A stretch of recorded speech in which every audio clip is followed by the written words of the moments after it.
नमस्कार दोस्तों। भीष्म पितामह महाभारत का वह पात्र है जो महाभारत का आधार माने जाते हैं। वह राजा शांतनु और माता गंगा के पुत्र थे। उनका मूल नाम देवव्रत था। अपने पिता राजा शांतनु का सत्यवती से विवाह करवाने के लिए उन्होंने आजीवन ब्रह्मचर्य की प्रतिज्ञा ली थी, जिसके बाद पिता ने पितृभक्ति से प्रसन्न होकर उन्हें इच्छा मृत्यु का वरदान दिया था। देवव्रत ने जो प्रतिज्ञा ली थी वह भीषण और कठिन थी, जिसके कारण देवव्रत भीष्म के नाम से प्रसिद्ध हुए।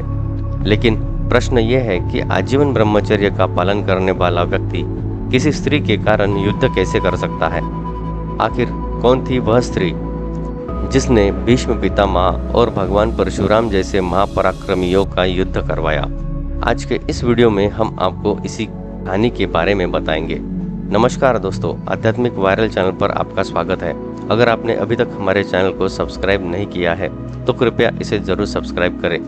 और आप भी मेरी ही तरह श्री राम जी के भक्त हैं तो कमेंट में जय श्री राम जरूर लिखें। दोस्तों, भीष्म पितामह भगवान परशुराम के शिष्य थे और गुरु भक्त भी थे।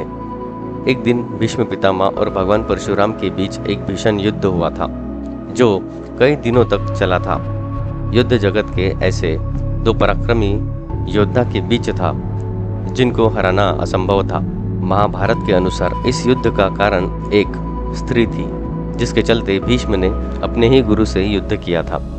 उस स्त्री का नाम था अम्बा। अम्बा काशीराज की पुत्री थी। उनकी दो बहनों अंबिका और अम्बालिका के साथ अम्बा को भी भीष्म पितामह ने स्वयंवर में जीत लिया था। अंबिका और अम्बालिका का विवाह भीष्म ने सत्यवती के पुत्र विचित्रवीर्य से करवा दिया था। महाभारत के अनुसार देवी अम्बा राजा शाल्व को मन से अपना पति मानती थी। वह राजा शाल्व से ही विवाह करना चाहती थी, लेकिन अचानक भीष्म पितामह के स्वयंवर में आने और स्वयंवर को जीतने के बाद उन्होंने अम्बा और उनकी दोनों बहनों का विवाह विचित्रवीर्य से करवाना चाहा, तो अम्बा ने इनकार कर दिया। तब देवी अम्बा ने राजा शाल्व के बारे में उन्हें बताया कि वो राजा शाल्व से विवाह करना चाहती है। यह सुनकर भीष्म ने उन्हें राजा शाल्व के पास भेजा। तब राजा शाल्व ने अम्बा का यह कहकर त्याग कर दिया कि तुम्हें स्वयंवर में भीष्म पितामह ने जीता है, ऐसे में तुम पर सिर्फ उनका ही अधिकार है। यह सुनकर अम्बा हस्तिनापुर वापस लौट आई और भीष्म पितामह से विवाह का प्रस्ताव रखा।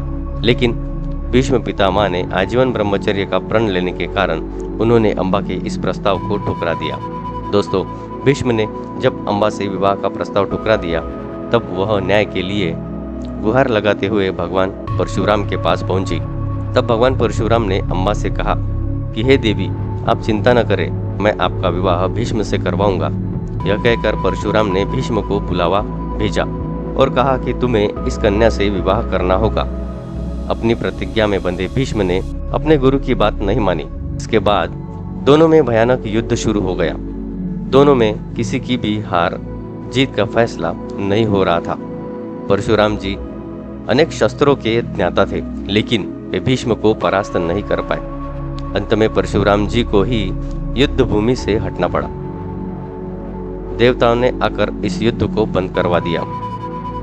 उसके बाद निराश होकर अम्बा ने वन में तपस्या की और भगवान शिव को प्रसन्न कर लिया और भगवान शिव को प्रसन्न कर भीष्म की मृत्यु का कारण बनने का वरदान प्राप्त किया था। इसके बाद अम्बा ने शिखंडी के रूप में जन्म लिया और भीष्म की मौत का कारण बनी।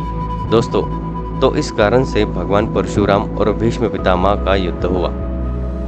उम्मीद करते हैं कि आपको ये वीडियो अच्छा लगा होगा। अगर आपको ये जानकारी अच्छी लगी हो तो कमेंट करके ज़रूर बताना। इस वीडियो को लाइक करना मत भूलना और ऐसी ही नई जानकारी के लिए हमारे चैनल को सब्सक्राइब जरूर करना। धन्यवाद।